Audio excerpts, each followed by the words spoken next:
I thought my Philippine street food diet was safe. Then the doctors found a cancer tumor.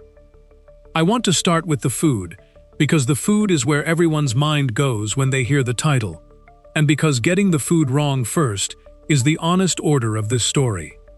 The street food in Dumaguete is not the problem. I want to say that at the beginning, because the title implies a connection that the story will complicate and then correct, and I would rather you know the direction we are traveling before we start traveling it. The isaw, the grilled intestine skewers, from the cart near the public market that I ate 3 times a week for 8 months.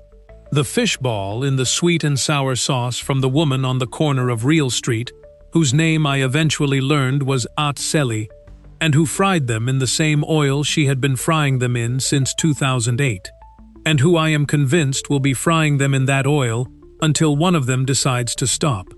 The kwek, the orange batter-fried quail eggs that I approached with skepticism the first time and which I would now defend in a court of law. The puso, the hanging rice in woven coconut leaf packets sold at every corner for 5 pesos apiece. The banana Q, bananas on a stick rolled in brown sugar and fried until the sugar caramelizes into something that has no business being as good as it is. None of it caused the tumor. The tumor was there before the food.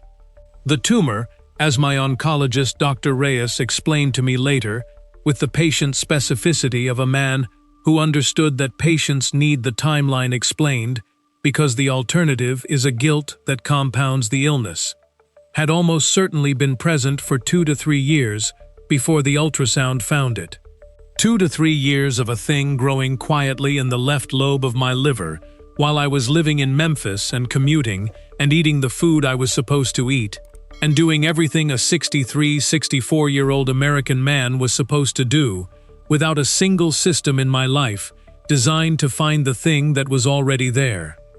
I am not telling you this to remove the drama from the title. I am telling you this because the most important thing this story taught me was about the difference between what makes us sick and what finds the sickness. And those two things are not the same. And confusing them, which I had been doing in the months before the diagnosis when I was running a low-level internal case against the isaw and the kwek, was the kind of wrong thinking that a sick man cannot afford.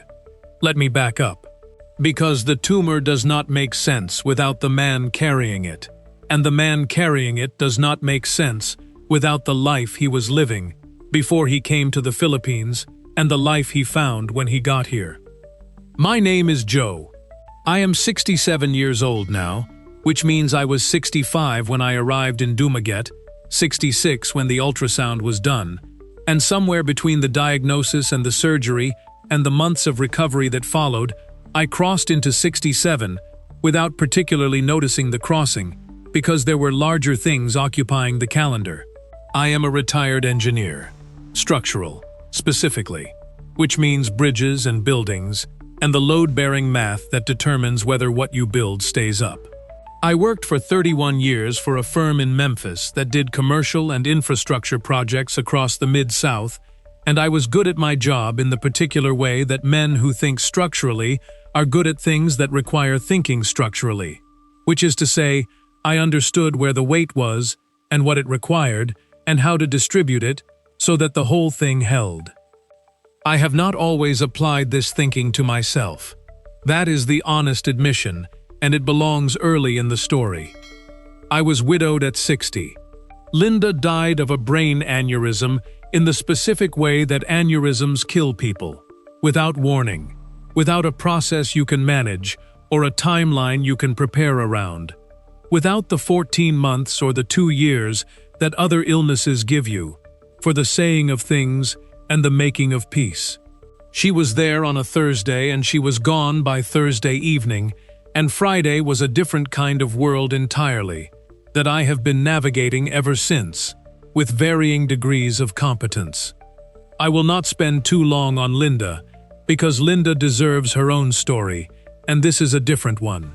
What I will say is that Linda's death did to my relationship with my own health what sudden loss does to a careful man's relationship with everything he thought he was managing. It broke the illusion of control. And when the illusion of control breaks, some men respond by taking control more seriously, by adding checkups and screenings and the apparatus of vigilance. And some men respond by letting it go, by deciding, below the level of conscious decision, that the machinery of careful management had failed to protect the person it was most supposed to protect. And if the machinery failed there, why run the machinery at all? I let it go. For 5 years I let it go. No annual physical after 2016. No blood work, unless a specific symptom demanded it. No colonoscopy that my doctor had been suggesting since I was 58. The PSA test that every man my age should have every year. None of it. Not because I was frightened of what they might find, though I was, but because finding something would have required me to care about my own continuation in a way that felt, in those years without Linda, like more investment than the project warranted. I want to say that plainly, because I think it is more common than people admit, and because the admitting of it might be the most useful thing in this story for anyone reading who recognizes themselves in it. I moved to the Philippines at 65. That story is what it is. The pension was real, and the cost of living in Memphis on a retired engineer's income was a narrowing proposition, and I had a colleague who had gone to Dumaguete and had written about it in an email that he sent to 4 of us who had worked together for years. And that email had sat in my inbox for 2 years before Linda died and for 3 years after, before I opened it. I opened it in January. I booked a flight in March. I arrived in April with 2 bags, and the specific quality of a man who is not running towards something so much as he has stopped running away from the act of going somewhere. Dumaguete received me the way I had read it received people, which is to say without fanfare, and with warmth, and with the particular pace of a city that does not hurry, and does not apologize for not hurrying. I found an apartment on a street called Hibbard Avenue, near the university, within the first month. A woman named Aling Mercy owned the building and ran it with the organizational efficiency of a retired school teacher, who had transferred her pedagogical authority directly into building management, and who corrected my Cebuano pronunciation in the first week with the automatic reflex of someone who cannot hear something wrong without fixing it. I want to tell you about the first 8 months, because they were real and good, and the good parts are not a setup for the illness. They were their own thing, complete, and the illness arrived into something that was already working. I ate on the street. I want to say that proudly, because eating on the street in Dumaguete is not a compromise. It is the correct choice. The turo places, the point-and-eat lunch counters, the grilled fish at the boulevard restaurants, the particular joy of a 50-peso meal of rice and 2 dishes that taste like someone's grandmother, made it because someone's grandmother likely did. I had a lunch place called 8 Blessies, 3 streets from the apartment where the sinigang was made every day from scratch, and where Ate Blessy herself monitored the saltiness of it, with the precision of a woman for whom saltiness was a moral position. I had neighbors. This matters more than anything else in this story, and I want to establish it before the medical part, because the medical part only makes sense inside the human infrastructure that surrounded it.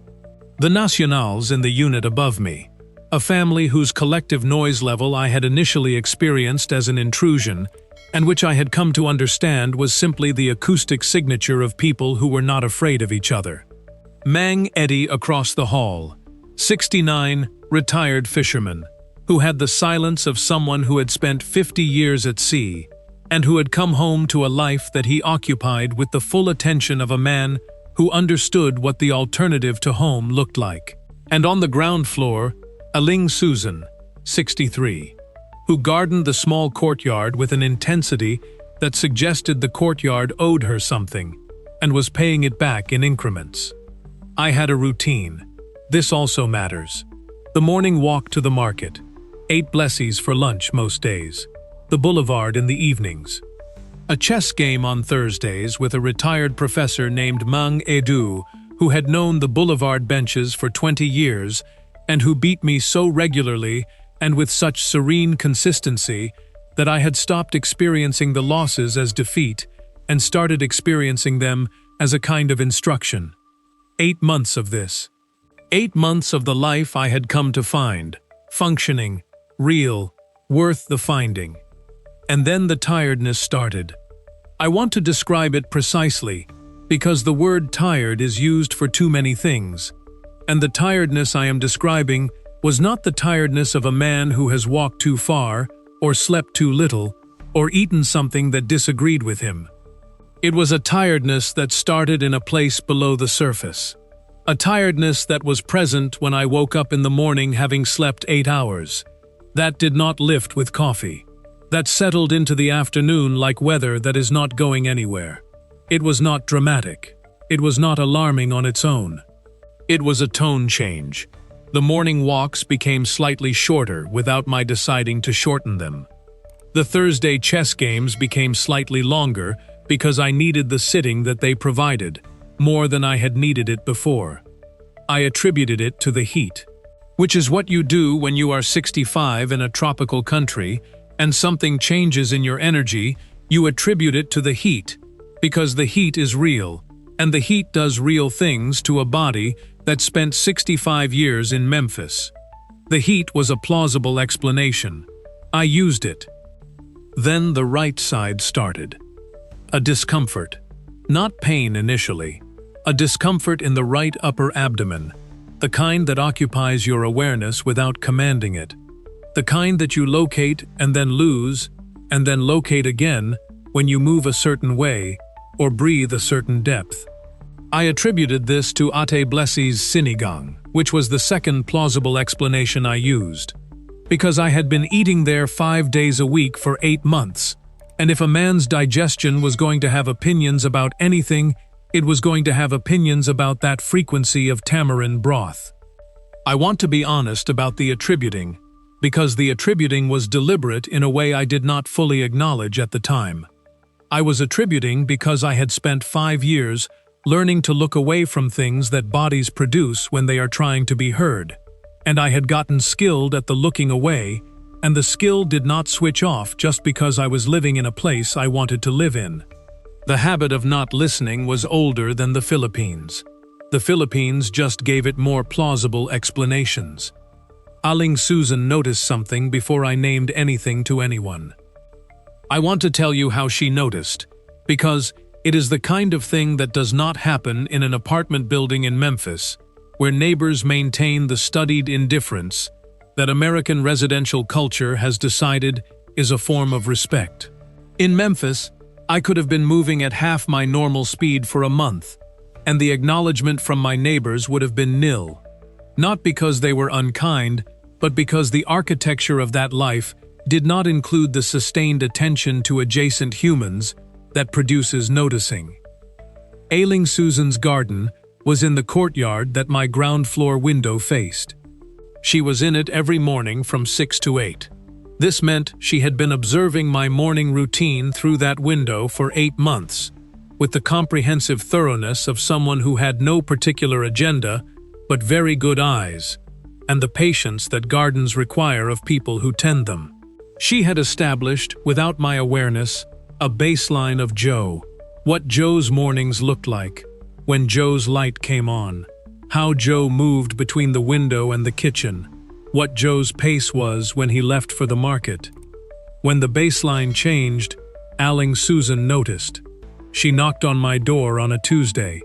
She was holding something, a small bunch of pandan leaves from the courtyard, which she presented as the official reason for the visit, and which we both understood was not the reason for the visit. She looked at me with the direct gaze of a woman who has already decided to say something and is simply identifying the correct entry point. She said, "Joe, how are you feeling?" Not the greeting version of that question, the actual version, the version with a specific referent. I could hear the difference. I said I was a little tired. She said, "Sit down." I sat down. She sat across from me at the small kitchen table, and she put the pandan leaves on the table between us, and she said, "You are not well. I have been watching you for 3 weeks. You are moving differently. Your color is not right. When did you last see a doctor? I said, I had not seen one since Memphis. She was quiet for a moment, with the quiet of a woman processing information that is both surprising and not surprising. Then she said, "You will go this week. I will go with you." I said she did not have to do that. She said, "I know I don't have to." She picked up the pandan leaves and stood up and went to my kitchen and put them in a cup of water, the way you put fresh herbs in water to keep them, without asking if I had a cup she could use, because the situation had moved past the stage where that question was relevant. She said from the kitchen, "Thursday morning. There is a clinic near the university with a good internist. I have been going there for 4 years. I will call and make the appointment today." She made the appointment from my kitchen while I sat at the table. She made it in Cebuano, and then English, and then Cebuano again, and when she ended the call she said, "Thursday at 9. Do not eat anything after midnight Wednesday." Then she left. I sat at the table with the pandan leaves in the cup for a long time. I want to say something about Aling Susan's intervention, because it is the hinge of this story, and I need to say it precisely. She did not panic. She did not make a production.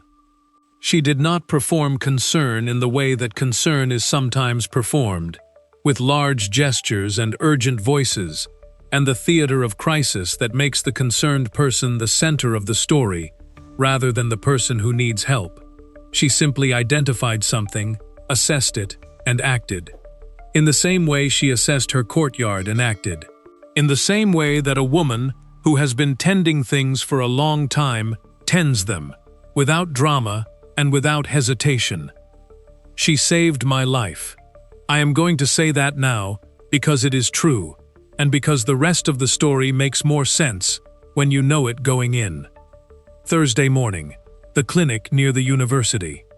The internist was a woman named Dr. Lim, who was 40-something, and who had the specific quality of a doctor who listens to a patient completely before beginning the assessment, which sounds like the minimum requirement of the profession, and which is practiced by fewer doctors than the minimum requirement implies. She asked me questions. She examined me. She palpated the right upper quadrant of my abdomen with a thoroughness that made me understand she had found something in the vicinity of what I had been attributing to 8 Blessie's sinigang. She ordered an ultrasound that afternoon. She said it with the specificity of someone who does not want to leave room for delay. The ultrasound technician was a young man who performed his work with the concentration of someone doing something that requires concentration, and who did not speak during the doing of it, which was fine, which was exactly right. Because I did not want conversation during the doing of it, I wanted accuracy. He finished. He said the radiologist would review the images, and the report would be available the next day. Aling Susan was in the waiting room. She had been in the waiting room for 3 hours, while the appointment and the ultrasound happened, and she was in the middle of her rosary when I came out, and she put the rosary in her pocket, and looked at me and said, "What did they find?" I said I didn't know yet. Tomorrow. She said, "Come to dinner tonight. I am making nilaga." Nilaga is a clear beef broth soup, boiled simply with vegetables, the kind of food that is not trying to impress you, but simply to keep you. She made it, and I ate it at her small table, and we did not talk about the ultrasound or the tomorrow, and she did not make me feel that not talking about it was a thing we were doing. We just ate. She told me about the courtyard and the pandan, and the particular problem she was having, with a section of the garden that was getting too much afternoon shadow, since the building next door had added a second floor. I listened, and the listening was what I needed, and she knew it was what I needed, and provided it in the form of courtyard information, because that was the available form. The report came the next afternoon. Dr. Lim called me into her office rather than telling me over the phone, which is the thing doctors do when the information requires a room, and I knew what that meant before I sat down, because 31 years of structural engineering had given me the ability to read the weight of a situation before it was named. She said, hepatocellular carcinoma. She said it was in the left lobe. She said the tumor was 3.2 centimeters. She said the surrounding liver tissue appeared healthy, which was significant. She said the imaging suggested it had not spread to the lymph nodes, which was also significant. She said the word operable. She said it twice, because I had heard it the first time and needed to hear it the second time to understand that operable was a better word than the alternatives. I want to tell you what I felt in that office, because the honest accounting of this story requires it, and because the feeling was not what I expected, and the unexpectedness of it is part of what I need to tell you. I did not feel fear first. I felt, and I have thought about this many times since, and I keep arriving at the same description. I felt caught, like a man who has been not looking at something for 5 years and has finally been seen not looking. The diagnosis was not the discovery of something new. It was the ending of the 5-year project of not looking, and the ending of not looking felt, before it felt anything else, like relief.